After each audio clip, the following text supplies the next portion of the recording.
Hello student.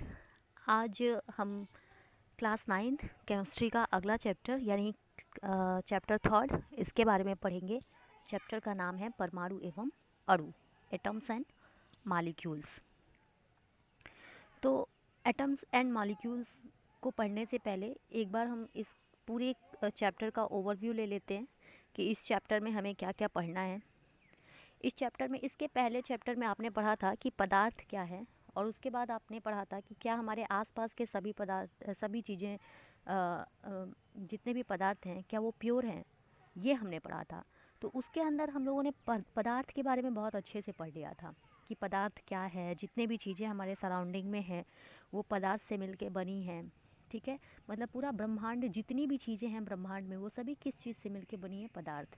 यहाँ हम पदार्थ से भी सूक्ष्मतम कण की बात करेंगे, जिसके अंदर आपका आएगा परमाणु एवं अणु। ठीक है, तो इस चैप्टर में हम पूरा का पूरा परमाणु और अणु का कॉन्सेप्ट जान जाएंगे कि परमाणु क्या है, अणु क्या है।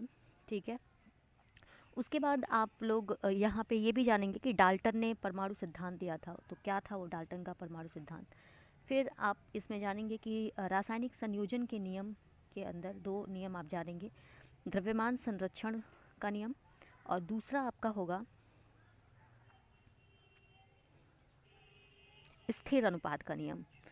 तो ये मतलब रासायनिक संयोजन का मतलब जब कोई भी रासायनिक अभिक्रिया होती है तो उसके अंदर कौन कौन से नियम काम करते हैं, तो ये दोनों नियम उसमें काम करते हैं, स्थिर अनुपात का नियम और द्रव्यमान संरक्षण का नियम। ये हम लोग देखेंगे।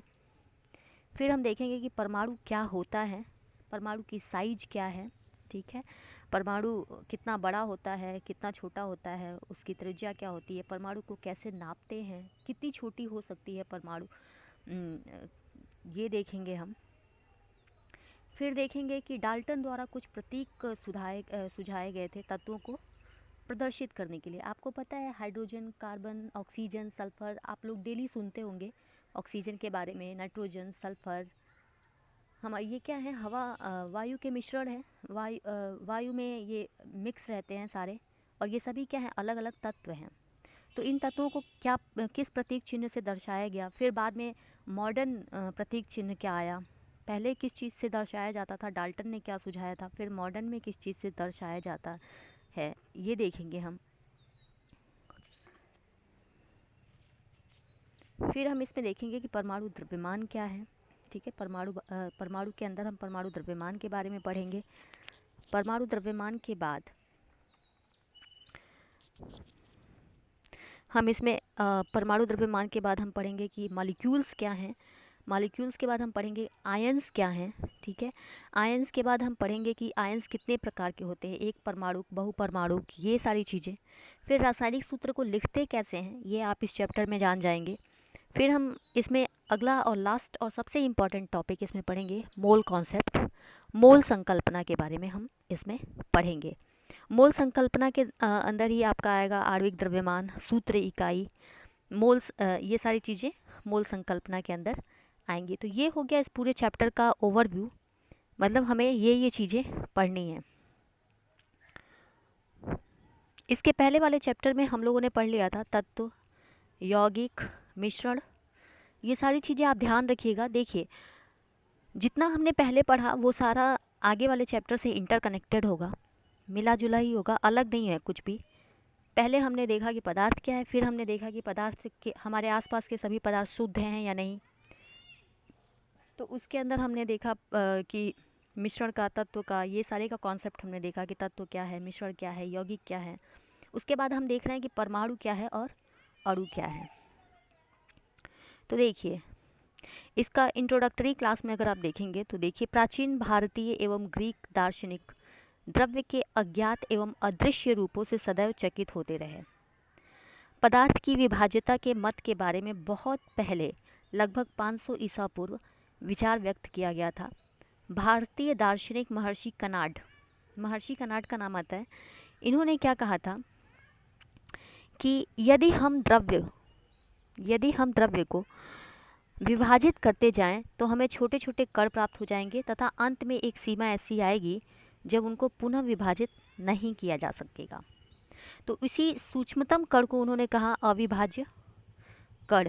अविभाज्य सूक्ष्मतम कण को उन्होंने कहा परमाणु, जो और ज़्यादा विभाजित नहीं होगा। ठीक है, आप इस चीज़ को समझ गए होंगे कि अगर कोई द्रव्य है यानी पदार्थ है, उसको हम छोटे छोटे भाग में बांटते जाएं, फिर इससे आपका 2, फिर इससे भी 2, इस तरह से, तो एक अवस्था ऐसी आएगी जब आपको पदार्थ के कण इस फॉर्म में मिलेंगे। तो ये आपका सबसे सूक्ष्मतम कण वो होगा जिसको और भी सूक्ष्मतम, उससे भी छोटे पार्ट में डिवाइड नहीं किया जा सकता है, और इसी को नाम दिया गया परमाणु का। ठीक है, आगे देखते हैं। अगला टॉपिक हमारा होगा 18वीं शताब्दी के अंत तक वैज्ञानिकों ने तत्वों एवं यौगिकों के बीच भेद को समझा तथा स्वाभाविक रूप से पता करने के इच्छुक हुए कि तत्व कैसे और क्यों संयोग करते हैं, और तब परस्पर संयोग करके क्या होता है। तो एक और वैज्ञानिक का नाम आता है एल लवाइजिए ने रासायनिक संयोजन के 2 महत्वपूर्ण नियमों को स्थापित किया, जिसने रसायन विज्ञान को महत्वपूर्ण आधार प्रदान किया। तो रासायनिक संयोजन के नियम को पढ़ने से पहले मैं कहूँगी कि आप लोग डाल्टन का नियम पढ़ लीजिए।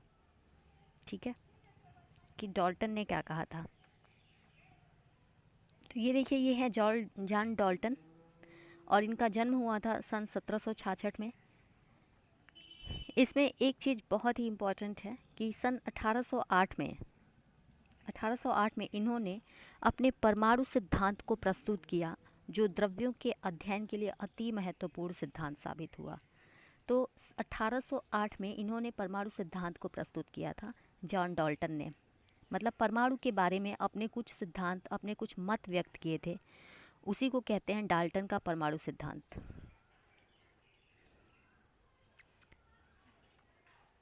डाल्टन का परमाणु सिद्धांत आप यहाँ देखिए।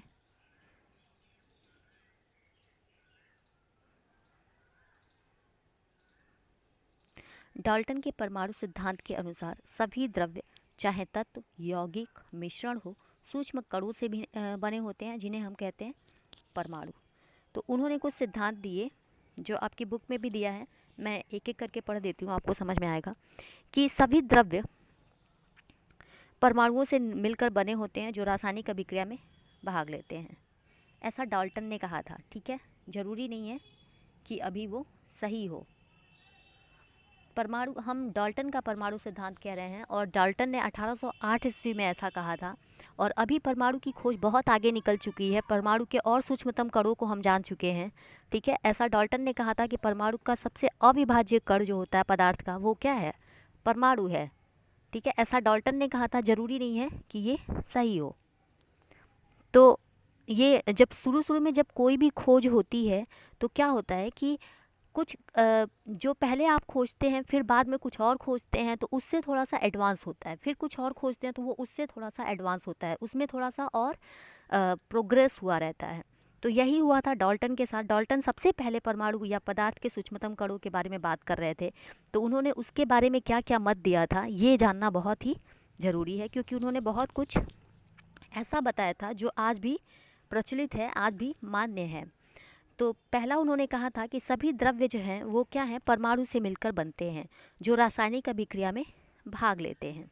दूसरा उन्होंने कहा था कि तत्व के सभी परमाणुओं का द्रव्यमान एवं रासायनिक गुणधर्म समान होता है, जिनका रासायनिक अभिक्रिया के दौरान न तो सृजन होता है और न ही विनाश होता है।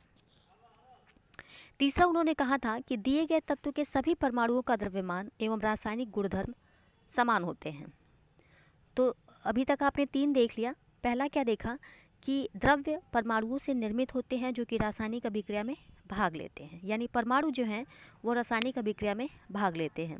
दूसरा आपने देखा कि परमाणु अविभाज्य सूक्ष्मतम कण होते हैं जो रासायनिक अभिक्रिया में न तो सृजित होते हैं और ना ही उनका विनाश होता है, मतलब वो भाग लेते हैं लेकिन ना ही उनका सृजन होता है, ना ही उनका विनाश होता है। तीसरा नियम देखा आपने कि दिए गए तत्व के सभी परमाणुओं का द्रव्यमान एवं रासायनिक गुणधर्म जो होता है वो समान होता है। अगर किसी तत्व की बात करें तो उसके परमाणुओं का द्रव्यमान एवं रासायनिक गुणधर्म समान होता है। चौथा, भिन्न भिन्न तत्वों के परमाणुओं के द्रव्यमान एवं रासायनिक गुणधर्म भिन्न भिन्न होते हैं। ठीक है, मतलब किसी दिए गए तत्व यानी किसी एक तत्व के परमाणु द्रव्यमान और रासायनिक गुणधर्म समान होते हैं, और भिन्न भिन्न तत्व अगर अलग अलग तत्वों की बात करें तो उनका परमाणु द्रव्यमान एवं रासायनिक गुणधर्म क्या होगा, अलग अलग होगा। परमाणु द्रव्यमान भी अलग और रासायनिक गुणधर्म भी अलग। ठीक है, भिन्न भिन्न तत्वों अगला, भिन्न भिन्न तत्वों के परमाणु परस्पर छोटी पूर्ण संख्या के अनुपात में संयोग करके यौगिक का निर्माण करते हैं। ऐसा डाल्टन ने कहा था कि भिन्न भिन्न तत्वों के जो परमाणु होते हैं परस्पर छोटी और पूर्ण संख्या के अनुपात में संयोग करके यौगिक का निर्माण करते हैं। अगला उन्होंने कहा था कि किसी भी यौगिक में परमाणुओं की सापेक्ष संख्या एवं प्रकार जो होता है वो निश्चित होता है। मतलब कि अगर कोई यौगिक बनता है तो उसमें परमाणुओं की जो संख्या होती है और जो प्रकार होता है वो क्या होता है, निश्चित होता है। ठीक है, ऐसा आपके डाल्टन साहब ने कहा था। ठीक है, आप डाल्टन के जितने भी सिद्धांत हैं इसको बहुत ही ध्यान से पढ़िएगा, क्योंकि ये आज भी वैलिड हैं, मान्य हैं। अब हम देखते हैं कि जो एल लवाइजिए ने रासायनिक संयोजन के 2 सिद्धांत दिए थे वो क्या दिए थे। ठीक है, तो लवाइजिए एवं जोसेफ एल प्राउस्ट ने बहुत अधिक प्रायोगिक कार्यों के पश्चात रासायनिक संयोजन के 2 नियम दिए थे। पहला क्या दिया था, द्रव्यमान संरक्षण का नियम। द्रव्यमान संरक्षण का मतलब ये कि जब कोई भी रासायनिक अभिक्रिया होती है तो जो अभिकारक का द्रव्यमान होता है वही आपका उत्पाद का द्रव्यमान होता है। आप लोग अभिकारक उत्पाद समझते होंगे, नहीं समझते हैं तो देख लीजिए यहाँ पे। जैसे मान लीजिए कोई रासायनिक अभिक्रिया A प्लस B और ये रासायनिक अभिक्रिया हुई तो ये बना C प्लस D। ठीक है, तो ये A क्या है, ये लेफ्ट हैंड साइड में है, ये जो है दोनों अभिकारक है और ये जो रिजल्ट बन रहा है ये उत्पाद है रासायनिक अभिक्रिया में। तो इसका द्रव्यमान संरक्षण का नियम ये कहता है कि इसका द्रव्यमान और इसका द्रव्यमान रासायनिक अभिक्रिया के दौरान इनमें कोई परिवर्तन नहीं है। तो जितना यहाँ है उतना ही यहाँ होगा, इसमें कोई परिवर्तन नहीं होगा। तो ये आपका द्रव्यमान संरक्षण का नियम है। आप इसको क्रियाकलाप को आसानी से पढ़ के समझ जाएंगे, इसमें कोई दिक्कत नहीं होगी आपको। अगर कोई प्रॉब्लम होगी तो पूछिएगा आप। फिर अगला नियम आता है स्थिर अनुपात का नियम।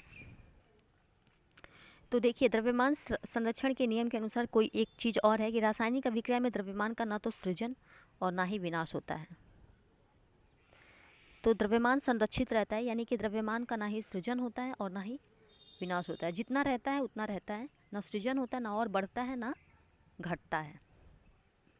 स्थिर अनुपात का नियम, लवाइजिए एवं अन्य वैज्ञानिकों ने इस बात पर प्रकाश डाला कि कोई भी यौगिक 2 या 2 से अधिक तत्वों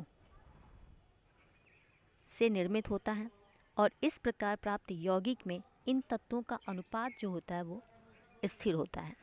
ठीक है, तो अगर हम किसी यौगिक की बात करें, हमें पता है कि 2 तत्व एक या एक से 2 या 2 से अधिक, एक या एक से अधिक नहीं, 2 या 2 से अधिक तत्व मिलके यौगिक का निर्माण करते हैं।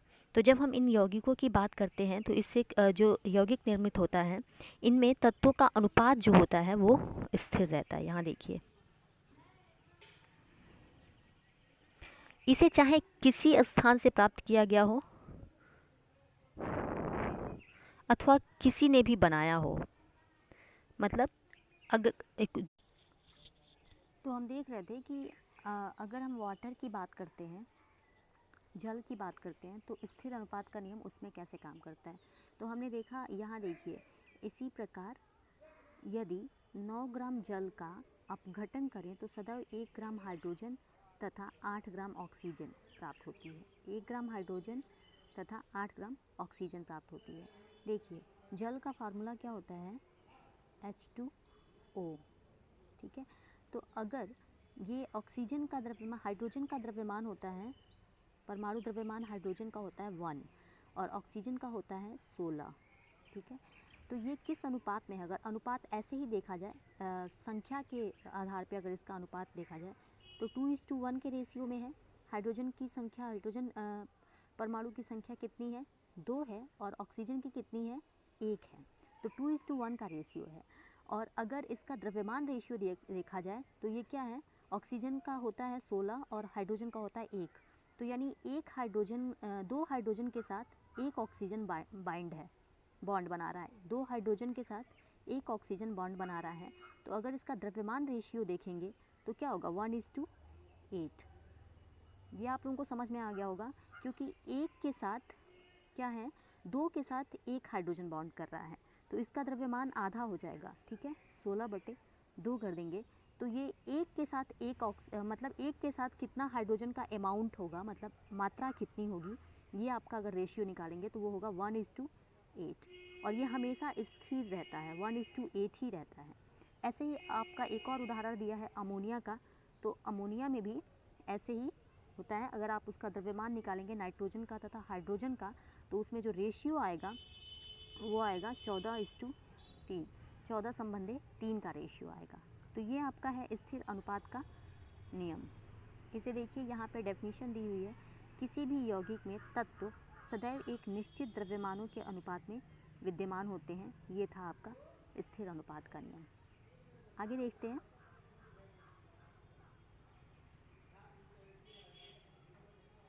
ये देखिए, ये छोटा छोटा आपका क्वेश्चन है, इसको करिएगा आप लोग। अगर कोई दिक्कत होगी तो आप मुझे बताएंगे, तो मैं इन क्वेश्चन की अलग से आपको वीडियो बना दूंगी या फिर आपको समझा दूंगी। अब देखिए, अगला आपका टॉपिक आता है परमाणु क्या है और परमाणु कितने बड़े होते हैं। तो हमें पता है कि परमाणु क्या है। पदार्थ जो है वो सूक्ष्मतम कणों से मिलकर बना होता है, ठीक है, और जो अविभाज्य कण होते हैं, प्राप्त होते हैं, वो क्या है, परमाणु होते हैं। क्या आपने कभी किसी इमारत की दीवार बनते देखी है? दीवारों से एक कमरा एवं कई कमरों से एक समूह से एक इमारत निर्मित होती है। उस विशाल इमारत की रचनात्मक इकाई क्या है? तो क्या है उसकी रचनात्मक इकाई? ईंट है। इसी प्रकार किसी बॉम्बी एंटीहिल की रचनात्मक इकाई, बॉम्बी की रचनात्मक इकाई क्या होती है? यह रेत का छोटा सा कण है। इसी प्रकार सभी द्रव्यों की रचनात्मक इकाई जो होती है वो क्या होती है? परमाणु होती है। तो जैसे किसी घर की रचनात्मक इकाई ईंट होती है, और जैसे कि आपका किसी भी जीव की रचनात्मक इकाई सेल होती है, उसी प्रकार किसी भी द्रव्य की रचनात्मक इकाई यानी पदार्थ की जो रचनात्मक इकाई होती है वो परमाणु होती है। तो परमाणु कितने छोटे होते हैं इसका अंदाज़ा आप ऐसे लगा सकते हैं कि परमाणु, बहुत सारे परमाणुओं को अगर एक साथ इकट्ठा कर दिया जाए, बहुत ज़्यादा अमाउंट के परमाणुओं को, तो एक आपकी कागज़ की शीट जैसी मोटी परत तैयार होती है। तो देखिए, जब लाखों परमाणुओं को, यहाँ देखिए, लाखों परमाणुओं को जब एक के ऊपर एक चट्टे के रूप में रखेंगे तो बड़ी कठिनाई से कागज़ की एक शीट जितनी मोटी परत बनेगी। तो आप अंदाज़ा लगा सकते हैं कि परमाणु कितने छोटे हैं कि लाखों परमाणुओं को जब एक के ऊपर एक रखा जा रहा है तो वो कागज़ के शीट जैसी मोटी परत बना रही है। तो इसको मापने के लिए एक आपकी सूक्ष्मतम इकाई होती है नैनोमीटर, ठीक है, नैनोमीटर 1 मीटर, आप जानते हैं कि 1 मीटर कितनी डिस्टेंस होगी, मेजर किया होगा आप लोगों ने। 1 मीटर में होता है 10⁹ नैनोमीटर, ठीक है। तो अब आप समझ गए होंगे, जो परमाणु को मापने के लिए नैनोमीटर का प्रयोग किया जाता है, यानी कि परमाणु जो है बहुत ही सूक्ष्मतम इकाई होती है, सूक्ष्म कण होते हैं। तो परमाणु के अलग अलग जो तत्व होते हैं वो क्या होते हैं, उनकी परमाणु त्रिज्या यहाँ पे दी हुई है। हाइड्रोजन परमाणु की कितनी है, जल के अणु की कितनी है, हीमोग्लोबिन की कितनी है, तो ये आप लोग देख लेंगे, ये वाला चार्ट।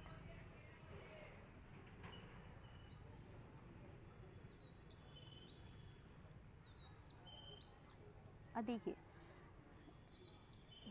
परमाणु के प्रतीक क्या क्या है। तो डाल्टन ने चित्र 3.3 देखिए आप सब, चित्र 3.3। तो हाइड्रोजन के लिए डाल्टन ने ये वाला प्रतीक समझाया। अगर आप H2 की बात करते हैं डाल्टन के हिसाब से, अगर आप उसको प्रतीक चिन्ह में लिखेंगे डाल्टन के हिसाब से, तो आप ऐसे लिखेंगे, ये एक और ये एक, ऐसे हाइड्रोजन। फिर कार्बन को उन्होंने ऐसे दर्शाया, ऑक्सीजन को ऐसे। बस एक बार देख लीजिए, इसको जानने की बहुत ज़रूरत नहीं है क्योंकि अभी ये प्रचलन में नहीं है। तो प्रारंभ में ऐसे तत्वों को दर्शाया जा रहा था। बाद में क्या हुआ, international union of pure and applied chemistry, IUPAC, एक ऐसी अंतर्राष्ट्रीय संस्था है जो क्या करती है, तत्वों के जितने भी तत्व खोजे जाते हैं उनके नाम, प्रतीक तथा मात्रकों की स्वीकृति प्रदान करती है। कि उनका नाम क्या होगा, उनका प्रतीक क्या होगा और उनका मात्रक क्या होगा, तो उसकी स्वीकृति प्रदान करती है। कौन करता है ये? IUPAC करती है, ठीक है। तो उसने IUPAC ने बताया कि क्या होता है, आधुनिक तरीके से प्रतीक चिन्ह कैसे लिखे जाते हैं। तो कहा कि तत्व का जो पहला लेटर होगा वो क्या होगा, कैपिटल लेटर में पहला एक या दो लेटर से मिलके बना होगा किसी भी तत्व का प्रतीक चिन्ह, और पहला लेटर जो होगा वो कैपिटल होगा, ठीक है, पहला लेटर कैपिटल होगा। तो इसी तरह से आप देखिए यहाँ पे हाइड्रोजन को कैसे दर्शाया गया है। उस आप डाल्टन ने जो दिया था, अभी हमने देखा प्रतीक चिन्ह कैसे दिया था। फिर मॉडर्न तरीके से आधुनिक प्रतीक क्या है, तो हमने देखा था आधुनिक प्रतीक की जब हमने बात की थी, तो आधुनिक प्रतीक में आपका नाम निकल के आया था IUPAC यानी कि international union of pure and applied chemistry. ये एक अंतर्राष्ट्रीय वैज्ञानिक संस्था है। मतलब क्या है, international union of pure and applied chemistry एक वैज्ञानिक संस्था है इंटरनेशनल लेवल की, जो क्या करती है, तत्वों के नाम, प्रतीक तथा मात्रकों की स्वीकृति देती है। तो उसके अनुसार यानी IUPAC के अनुसार हाइड्रोजन को कैपिटल, जब किसी भी तत्व को प्रदर्शित करते हैं तो उसका पहला अक्षर जो होता है वो कैपिटल लेटर होता है और दूसरा अक्षर जो होता है स्मॉल लेटर होता है। तो इस तरीके से हाइड्रोजन का जो प्रतीक चिन्ह है वो हाइड्रोजन है। एल्यूमिनियम का देखिए A और स्मॉल l एल्यूमिनियम, कोबाल्ट का C और स्मॉल o कोबाल्ट। ऐसे ही अलग अलग तत्वों को अलग अलग प्रतीक चिन्हों से दर्शाया जाता है। तो यहाँ तक हमने देख लिया कि परमाणु क्या है, ठीक है, परमाणु क्या है, सूक्ष्मतम कण है। फिर हमने देखा कि डाल्टन ने क्या परमाणु सिद्धांत दिए थे 1808 ईस्वी में। फिर हमने देखा कि डाल्टन के सिद्धांत के बाद हमने देखा कि किसी भी रासायनिक संयोजन के दो नियम कौन कौन से हैं। तो हमने देखा पहला द्रव्यमान संरक्षण का नियम और दूसरा दिखा स्थिर अनुपात का नियम। ये दोनों नियम बहुत इंपॉर्टेंट है और ये आप लोगों को देखना है कि जॉन डाल्टन ने जो सिद्धांत दिए थे, तो जॉन डाल्टन का जो सारा सिद्धांत है, सारा एक एक करके जितने भी उन्होंने सिद्धांत दिए थे, उन सारे में कौन सा ऐसा सिद्धांत है जो ये दोनों स्थिर रासायनिक संयोजन के दोनों नियम से मैच खाता है। ये आप लोग मुझे बताएंगे कि कौन सा ऐसा सिद्धांत है डाल्टन का जो रासायनिक संयोजन के दोनों नियमों में से अलग अलग मैच करता है, ठीक है। तो ये हमने देख लिया था। फिर हमने देखा परमाणु क्या होता है, फिर हमने देखा कि परमाणु कितने छोटे हो सकते हैं, परमाणु को किसमें नापा जाता है। फिर हमने देख लिया कि परमाणु का प्रतीक चिन्ह क्या होता है, डाल्टन ने क्या सुझाया था और आधुनिक प्रतीक चिन्ह उसका क्या है। तो ये यहाँ तक हमने देख लिया। आगे की क्लास में हम आगे की चीज़ें देखेंगे। अगर इतने तक आपको कोई डाउट होगा तो आप मुझे पूछिएगा, अगर नहीं होगा तो अच्छी बात है। और अगर आपको ये वीडियो अच्छा लग रहा है तो आप इसे लाइक कीजिए और नहीं अच्छा लग रहा है तो डिसलाइक कर कीजिए। और अगर आपका कोई सुझाव हो इससे रिलेटेड तो आप मुझे बताइए। और थैंक यू।